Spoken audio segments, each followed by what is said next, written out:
नमस्कार दोस्तों, कैसे हैं आप। आज नवरात्रि है, नवरात्रि का अंतिम दिवस है, नवमी है। आप लोगों को नवमी की शुभकामनाएं। आज हमसे बात करेंगे क्वाड और नाटो पर। क्वाड जिसे एशियाई नाटो कहा जाता है, और नाटो के बारे में तो आप लोग विगत एक साल से लगातार सुन रहे हैं, क्योंकि रूस और यूक्रेन का जो युद्ध चल रहा है उसमें नाटो की भूमिका बड़ी अहम है। लेकिन हमारी आज बात होगी स्पष्ट रूप से क्वाड के बारे में, जिसे एशियाई नाटो कहा जा रहा है कुछ देशों द्वारा। यानी ये क्वाड क्या है?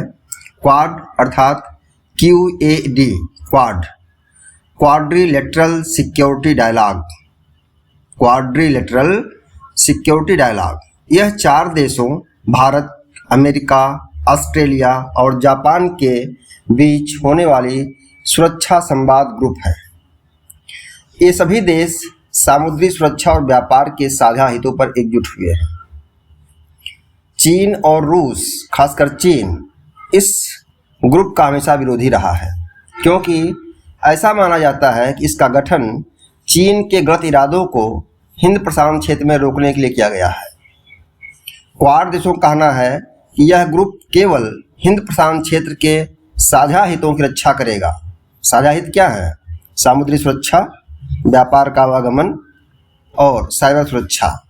वैसे तो यह 2004 के जब हिंद महासागर में सुनामी आई थी के समय से सुनामी संचार ग्रुप के रूप में ये 4 देश इकट्ठा हुए थे, जिनका उद्देश्य था कि आपदा काल राहत देशों में आपदा राहत पहुंचाना और बचाव कार्य करना। बाद में संगठन बिखर गया, लेकिन 2017 में यह फिर से अपने सही रूप में आ गया। वैसे 2007 में जापान के प्रधानमंत्री शिंजो आबे ने यह विचार दिया था, लेकिन इससे ऑस्ट्रेलिया सहमत नहीं था।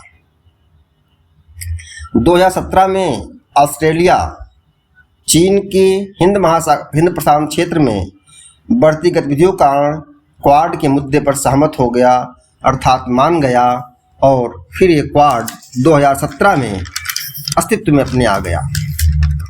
तो क्वाड पर हम लोग बात कर लेते हैं, इसकी टाइमलाइन के बारे में कि कब कब क्वाड में क्या हुआ। जैसा मैंने बताया आपको, 2004 में जब हिंद महासागर में सुनामी आई थी, तो ये 4 देश एक दूसरे की सुरक्षा के लिए इकट्ठा हुए थे, लेकिन बाद में यह बिखर गया। तो सुनिए, 2004 में हिंद महासागर की सुनामी के चलते चारों क्वाड देश एकजुट हुए। 2007 में जापान ने क्वाड के गठन का विचार रखा, लेकिन चीन और रूस ने इसका घोर विरोध किया, और ऑस्ट्रेलिया इसमें सहमत नहीं हुआ, इसलिए यह उस समय अस्तित्व नहीं आ सका। 2017 में ऑस्ट्रेलिया के मानने के बाद इसका गठन हुआ। 2019 में क्वाड की पहली मीटिंग विदेश मंत्रियों की अमेरिका के न्यूयॉर्क में हुई।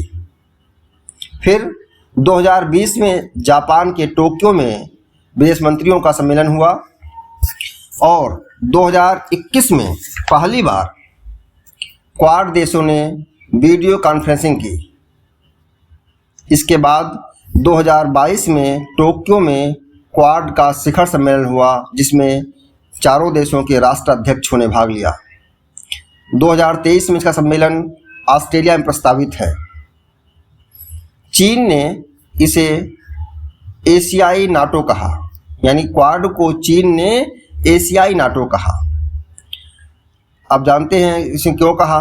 क्योंकि चीन की विस्तारवादी नीति है, हर कोई जानता है इससे। हिंद प्रशांत क्षेत्र में यह अपना वर्चस्व चाहता है।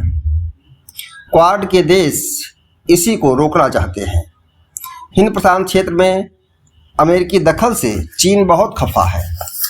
स्वाभाविक है कि आज चीन एक महाशक्ति बन रहा है, तो वो नहीं चाहता कि अमेरिका यहाँ पर आए। चीन की आक्रामकता को देखते हुए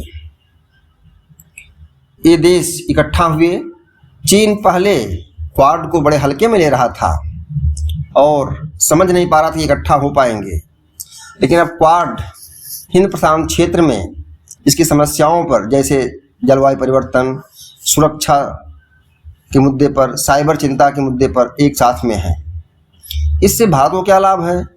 भारत क्वाड में शामिल होकर के पहली बात तो इन बड़े देशों के साथ में संयुक्त सैन्य अभ्यास करेगा और उसकी साइबर सुरक्षा बेहतर होगी, साथ ही निवेश बढ़ेगा।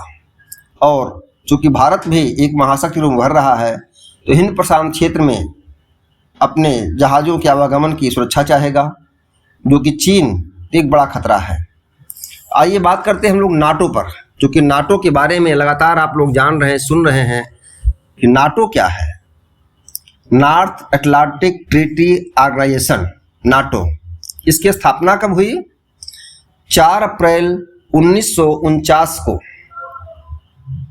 सेकेंड वर्ल्ड वार के बाद जब कोल्ड वार शुरू हो गया अमेरिका और सोवियत संघ के बीच में, तो अमेरिका के नेतृत्व में पश्चिमी देशों ने नाटो की स्थापना की। शुरुआत में इसमें केवल 12 देश थे। इसका जो उद्देश्य था कि एक सदस्य के विरुद्ध अगर कोई बाह्य आक्रमण होता है तो सभी देश आक्रमण के विरुद्ध युद्ध करेंगे, यानी ये एक पर आक्रमण सब पर आक्रमण माना जाएगा। ऐसी स्थिति में सभी 10 सदस्य मिलकर कार्यवाही करेंगे और उस देश का बचाव करेंगे जिस पर आक्रमण हुआ रहेगा। अर्थात जो नाटो के देश हैं, अगर इन पर कोई आक्रमण करता है, अर्थात अगर सोवियत संघ का दौर था, वो सोवियत संघ के आक्रमण होने पर नाटो के देश अटैक करेंगे मिल करके। अमेरिका उसमें मुख्य सैनिक है, गुट है, और अमेरिका के नेतृत्व में ही नाटो की स्थापना हुई है। नाटो का मुख्यालय बेल्जियम की राजधानी ब्रुसेल्स में है।